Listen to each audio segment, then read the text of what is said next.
Shruti Sharma? Yes. Yes, please take a seat. So, Shruti, tell the panel about yourself, your academic qualifications, your work experience, if any, and your main hobbies, very briefly. Okay, sir. So my name is Shruti Sharma. I have been a student of history. I was born in Bijnor, educated in New Delhi.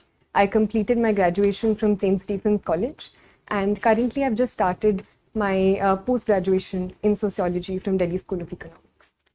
And I am constantly like to learn new things and explore new cultures through language, food, books, and cinema.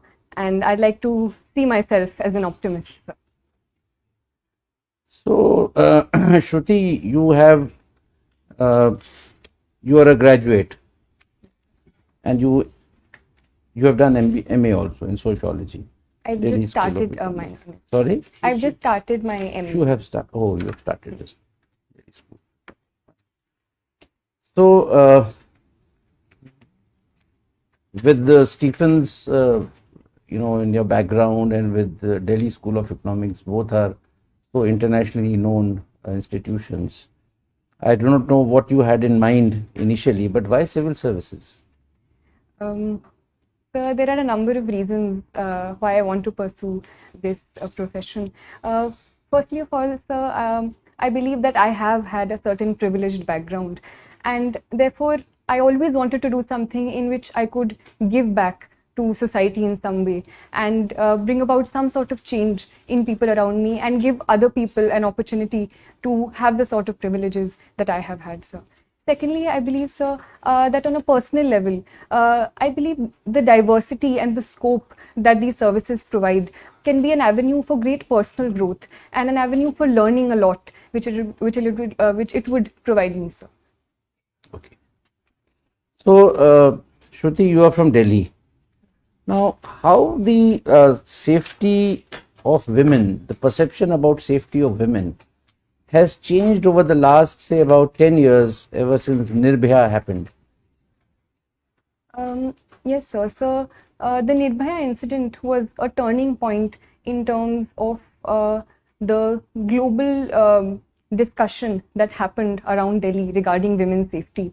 So, in a sense, it was a turning point, and a very bad incident set the precedent for a lot of good steps that were taken post that time period.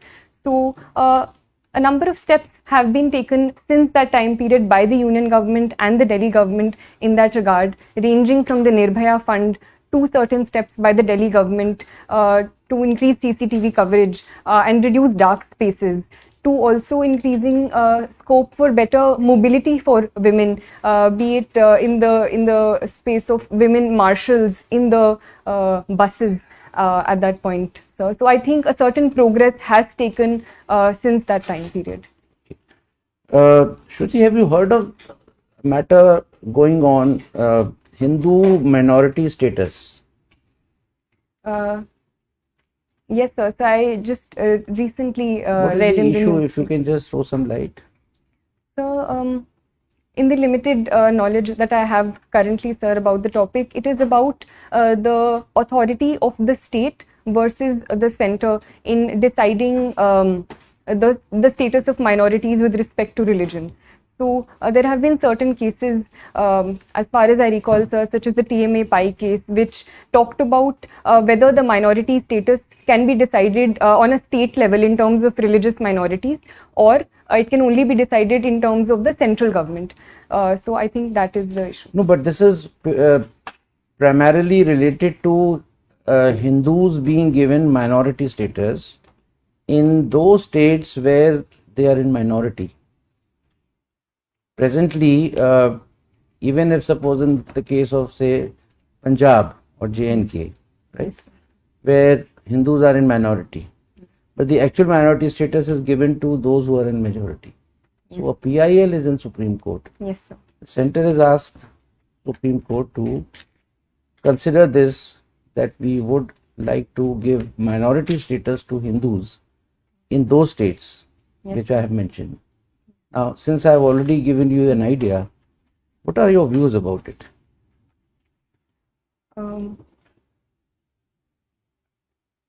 So, the Constitution of India does protect the status of minorities in India as a whole. And so I believe if for certain purposes and for certain positive reasons, the Supreme Court does decide to give minority status in a particular state to reduce atrocities against certain sections within the state, it can be a positive move. Viren sir?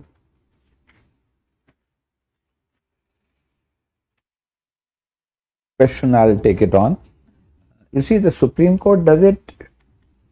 Supreme Court in no way is in a position to stop atrocities. It will only adjudicate a matter in view of the constitutional scheme. What does the Constitution provide? So how do you think it would stop atrocities on minorities, religious minorities at that? So if it can provide in the future a certain safeguards that the minority status can provide and certain special steps that can be taken for minorities in a particular state. Can you give any example when Supreme Court has provided safeguards, laid down safeguards?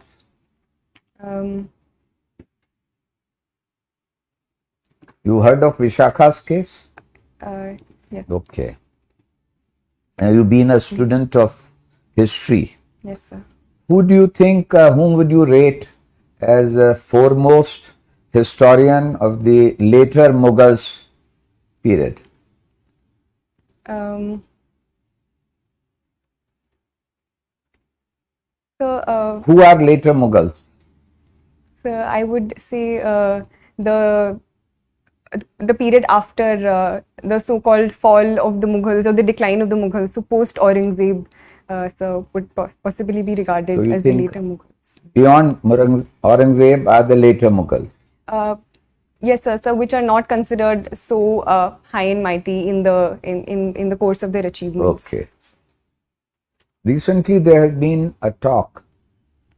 Certain people feel that there is a need to review and rewrite India's history. What is your take on that?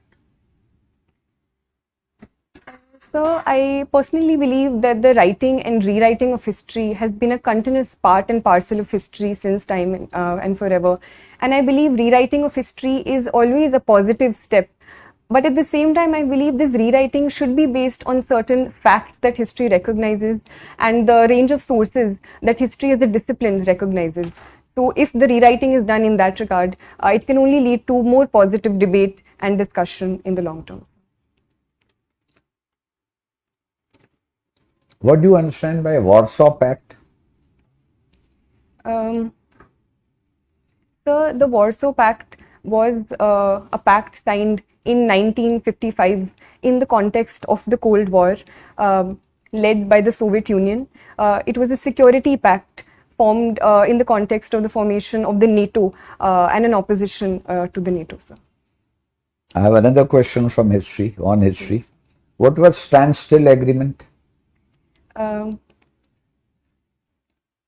I can't recollect at this point. Okay. In your resume, I found that you took part in parliamentary debates. Now, how are at school or college level debates different than parliamentary debates? Sir, in college there are a number of formats of debate we participated in, ranging from parliamentary debate to conventional debating to turncoat style of debating, and there were a lot of variations there. The structure of the debate is a 3-on-3 format. So while certain positions were the same, such as opposition, leader of opposition, there was a whip speech as well. But I believe the parliamentary debates at school were on a particular topic. They were more structured and within a certain time limit, sir.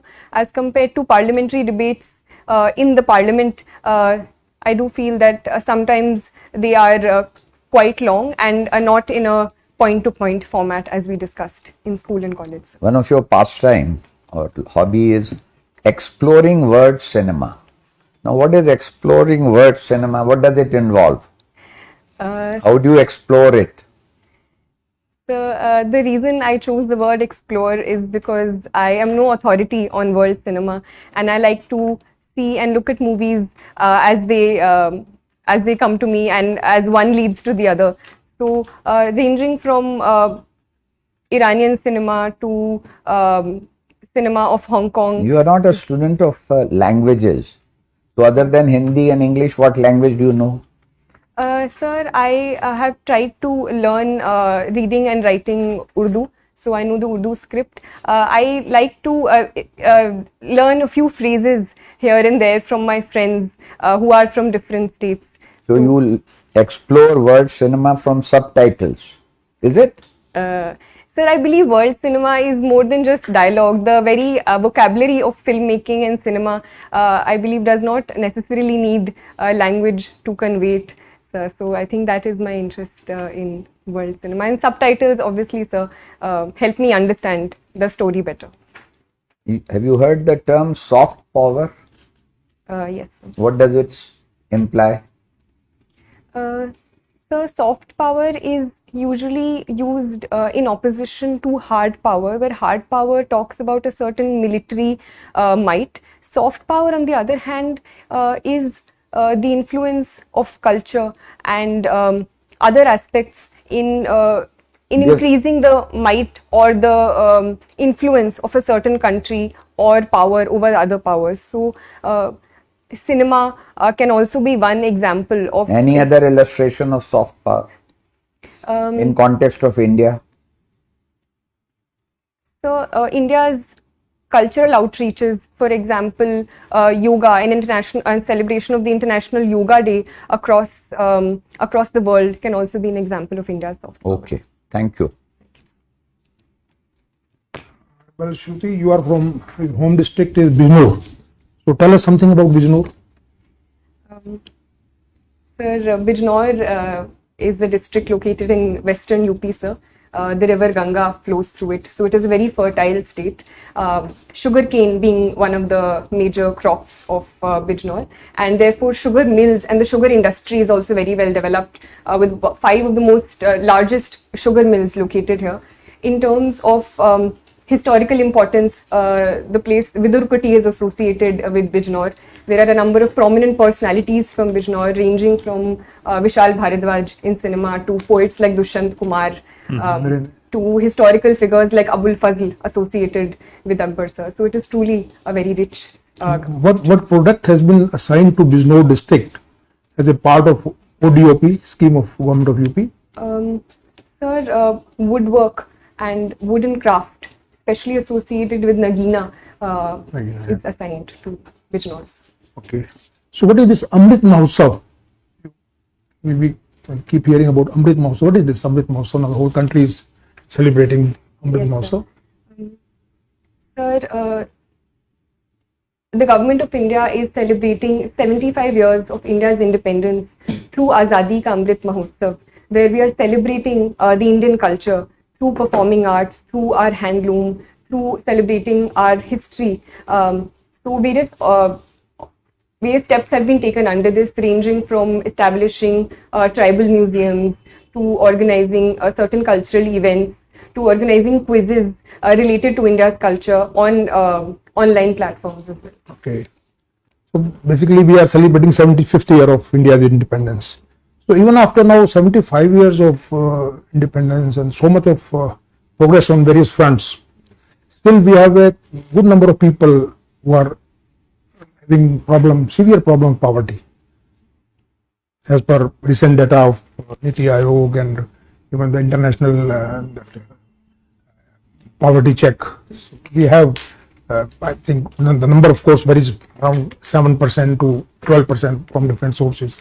What could be the reason why we have not been able to tackle this problem?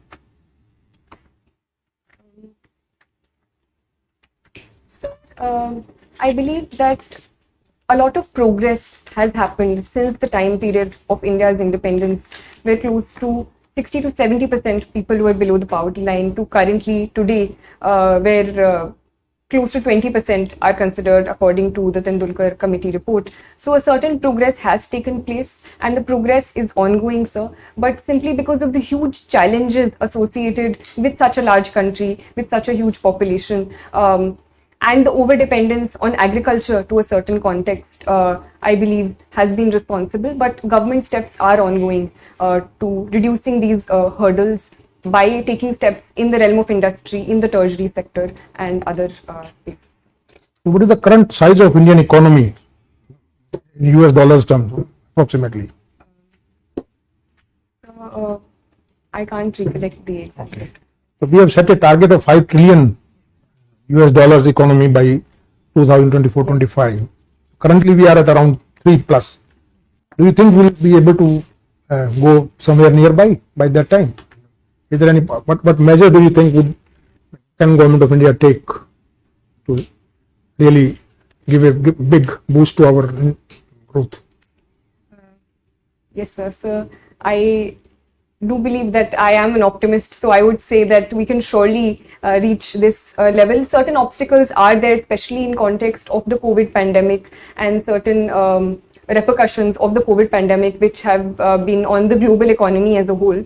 But personally, sir, and as per the Niti Aayog report as well, infrastructure is one area where we do need to spend a lot of money in. So the Niti Aayog has said that $4.5 trillion dollars should be spent in infrastructure creation till 2030. So that is one area we need to work on and are working on. Secondly, sir, is the area of industry and manufacturing, which the government has also given a lot of importance to, especially the PLI schemes and Assemble in India programs, which we are encouraging. MSME is also one sector in the manufacturing sector. Through various Mudra schemes, we are pushing forward.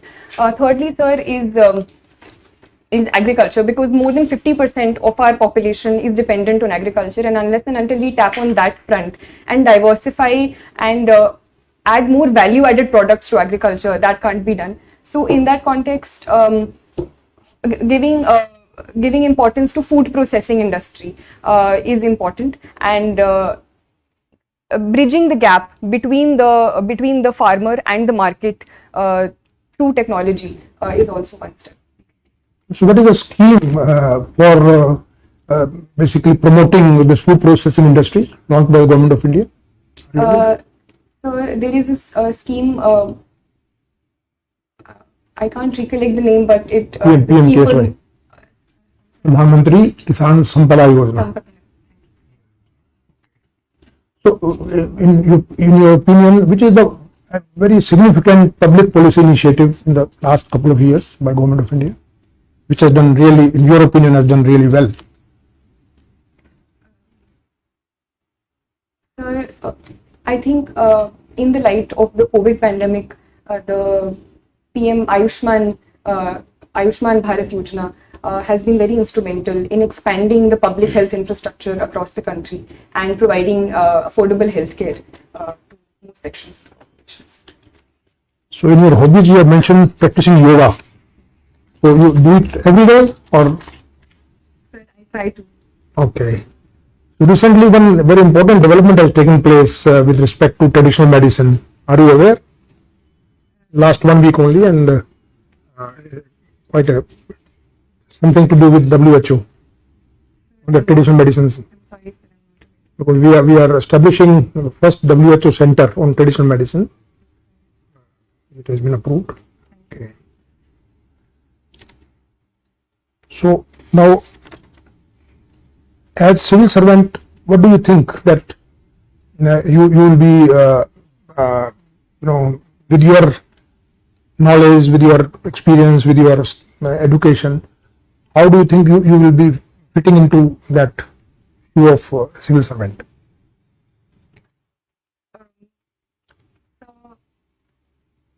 Sir, as per my background, I feel that my background in history can help me understand present social realities in a more wholesome way, and therefore solve them using that background of history and the social sciences, sir.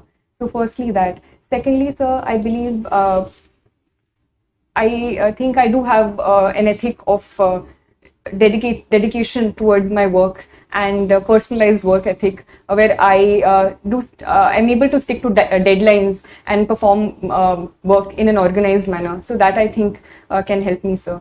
Thirdly, I believe, sir, that I like to work in teams, and I have good interpersonal relationships with people around me, and I have been told so. So that also I think can be an asset. So have you any experience of working in a team in your college or university days? Yes, sir. I was in school. I was in the student executive, and I was appointed as the secretary of cultural affairs. Okay. So we organized all school events and participated in and organized all the events during the entire school year.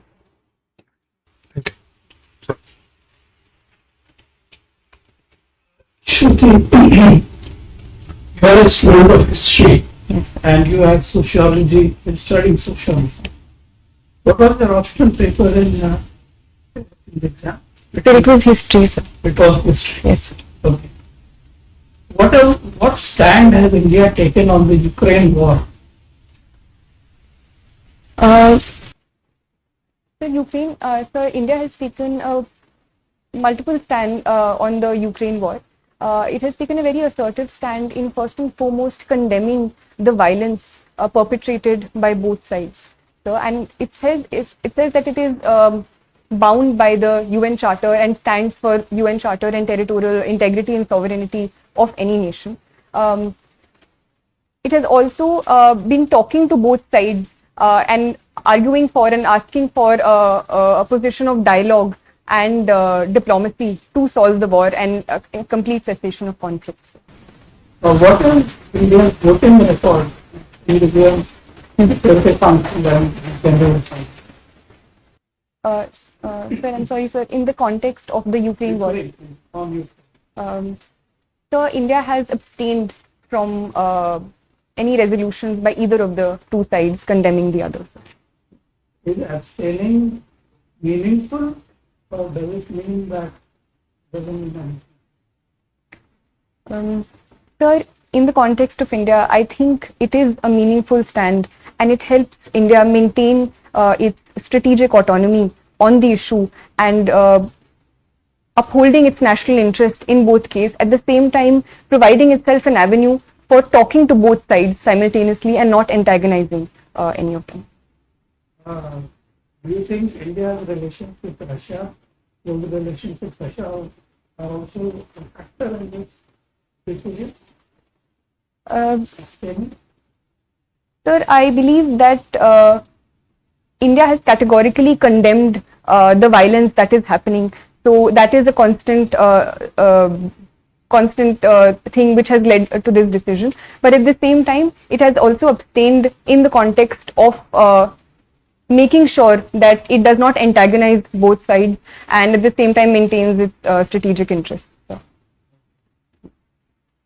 Why is the US so keen to expand NATO to include Ukraine? Why?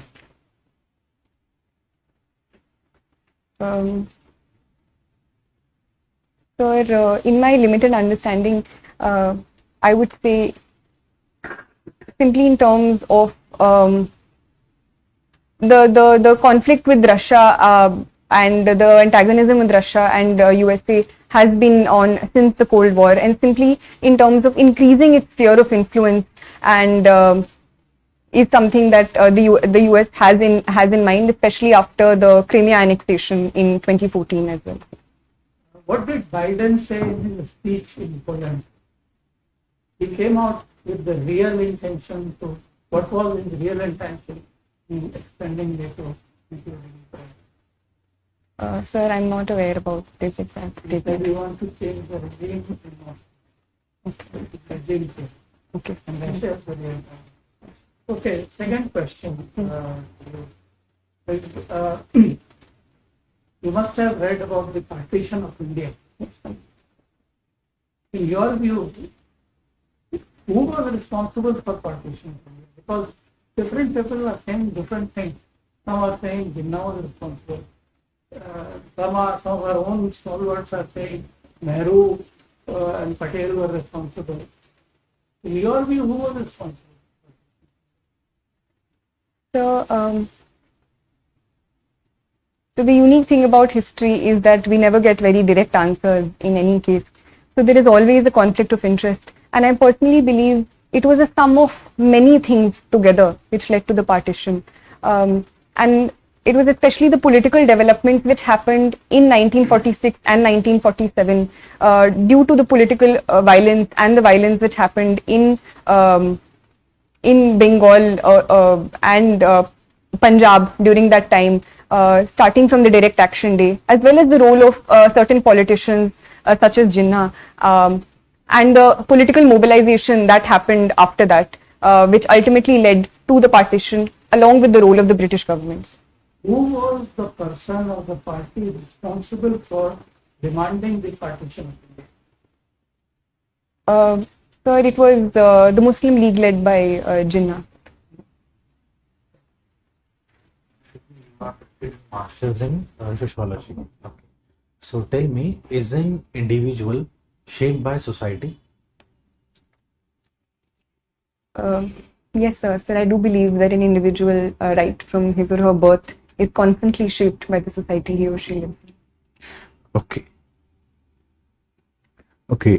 What is your view on taxation on digital currency?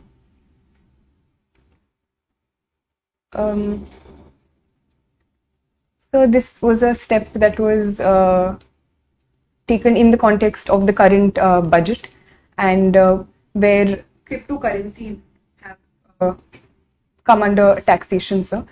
Sir, I think it is a good step in terms of bringing into ambit and increasing a source of revenue for the state for a reality that is increasing around the world, and so it is an area which was not under the ambit of state taxation. So I think it is a positive step that this area has been brought under taxation. Okay. You do not seem to be very keen on joining police services.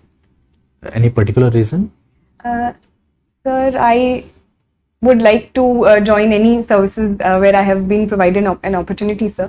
But since I was provided these options, as compared to the other services above it, I personally feel that I am temperamentally more suited for the other services, and I've talked to other friends, and it also involves arms training, and that I would personally be less comfortable with, but I would be overjoyed if I get to perform in the services, and I would do it to the best of my abilities. Thank you. I pass on to Chairman, sir. Shruti, we have asked quite a few questions so far. Any question which we may not, any topic which we may not have covered, or some topic which may be of your choice, you would like to ask the last question from the subject of your choice? The poetry is something that I... So poetry, tell me which kind of poetry you recite or write, English, Hindi? Sir, I like to read Hindi, English as well as Urdu poetry, sir. But one of my favorite poets recently is Sarveshwar Dayal Saxena, sir. So tell me, how have poetries helped in the India's freedom movement? The poetry is a very potent tool in raising the motivation of people and raising the sentiments of people. So poetry has been a very important part of the freedom struggle as well. One immediate example that comes to my mind is Faiz Ahmad Faiz Subh Azadi, which was in association with the freedom struggle and the partition specifically. So thank you, Shruti. So Shruti, we have good 10 minutes for feedback. You know, our strong point is that we give, so long as you say that I don't need anything more to know, we will not let you go. Okay, so give your own assessment about how your performance. Sir, I think my performance was okay, sir. There were a few questions that I feel that I could have answered better. So there was a certain question about Ukraine and Russia, where I felt I was repeating myself, so that I. But we didn't feel it. Okay. What else? There were a few things I couldn't recollect, like the standstill agreement and things that I think I should have answered, like the Biden speech, as well as a factual question asked by Sir.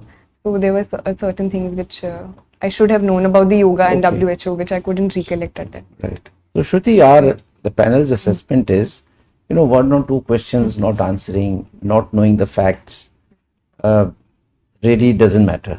Right? Basically, a test of personality rather than your knowledge at this point in time. Now you were excellent. Your performance was very good, and I would say flawless. But it's always good to identify a few loopholes.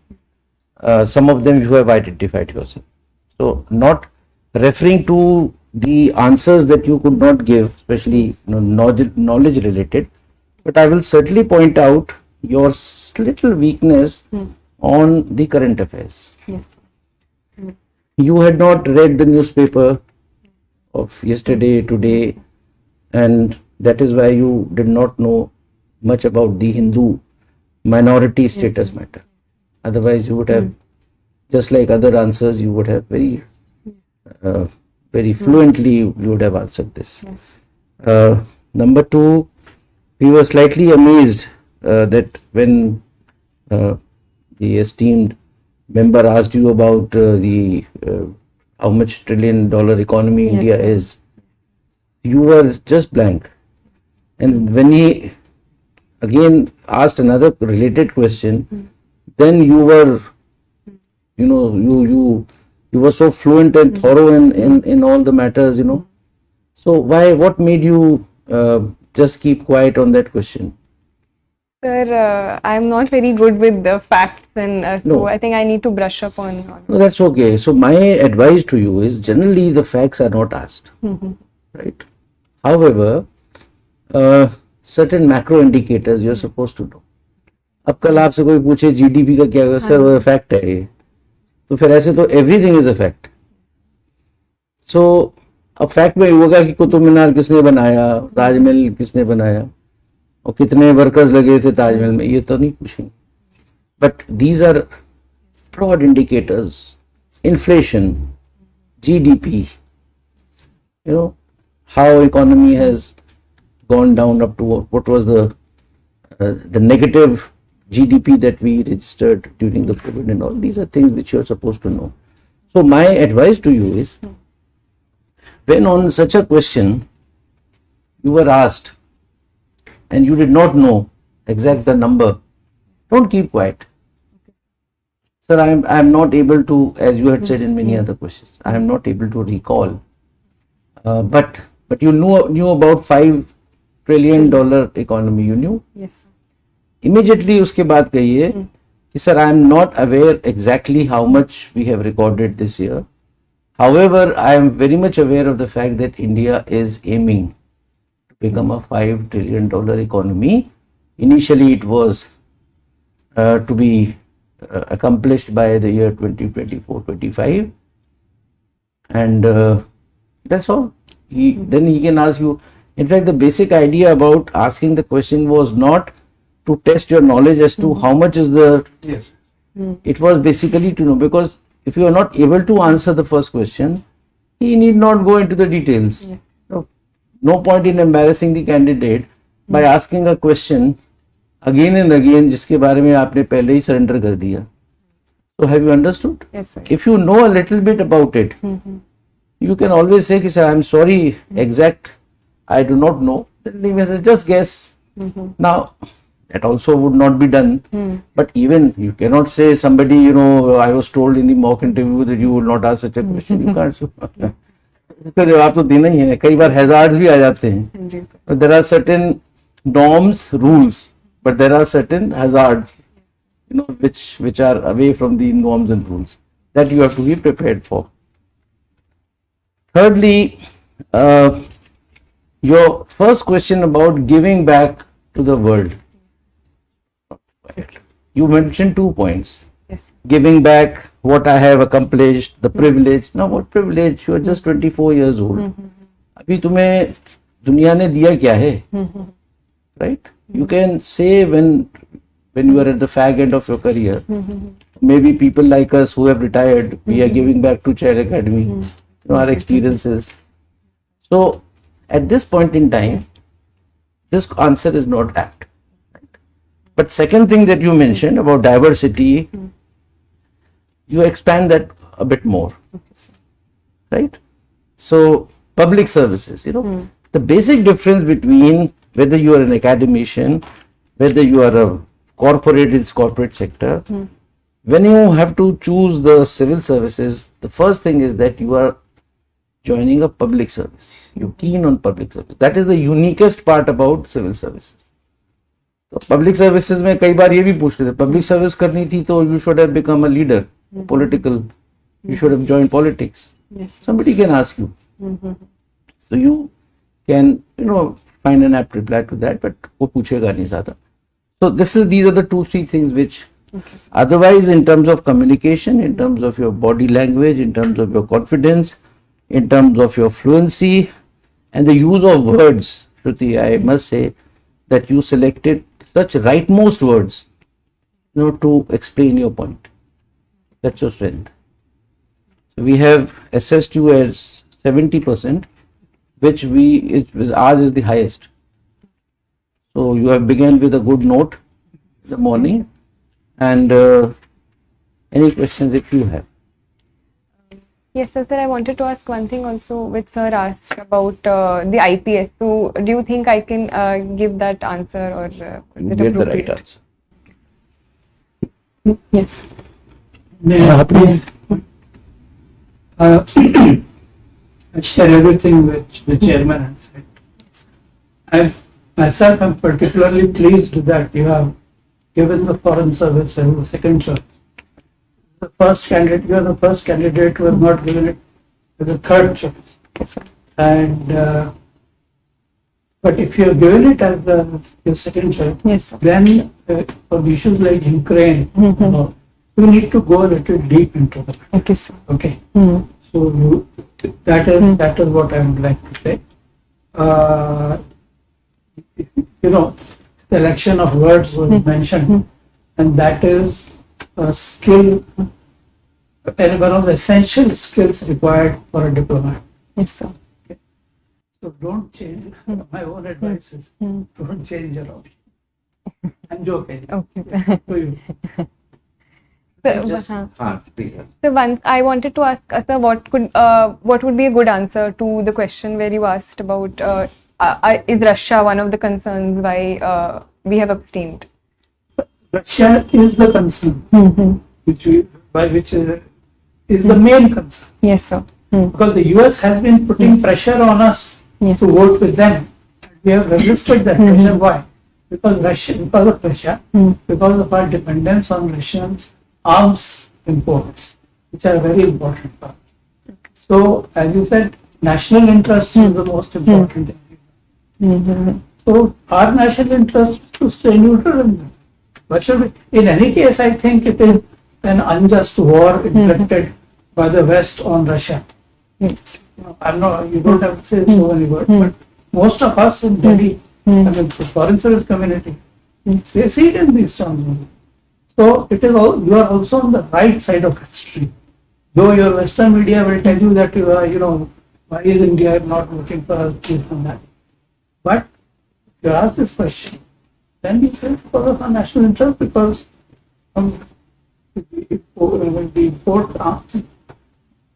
And at this point, with China on our border, one side, the arms need spare. Okay, sir. Anything else, Shruti? So you were saying something. Shruti, I was telling that the question about the why IAS, why not IFS. Normally, it is not asked. This is again in that hazard category. And if it is asked, and the reason why it is not asked, that the interview board doesn't want to give any particular importance to any service. That's one. Number two, the perception of the candidate should not be like this, that this service is superior, this service is not so superior. You haven't got into any service. You can get anything, so why should you get disturbed about it? in case somebody asks, like it was asked today, the best thing would not to compare the services, which you did not, and take it on yourself. Sir, I am best suited. I thought my personality or my not even liking, I'm more suited for, or I'm not suited for the Indian police service, which you said. Without criticizing, sir, a lot of foreign, this is a lot of traveling, I want to be in India, this, that. Or my father said this, mother said this, no. Just take it on your own. You are more, I think, suitable for this particular service. So I thought that I'll do justice with that service if I get it. You can use the word temperamentally, which is a fact. It's not like me. I'm temperamentally not suited to the police. Diet. Yes, sir. Yes. Temperamentally. Right? Thank you so much. Thank you, sir. All the very best. Thank you, sir. And if you have done your means, Shruti, we are anxiously waiting to see your name in the list, final list. Thank you, sir. Yeah.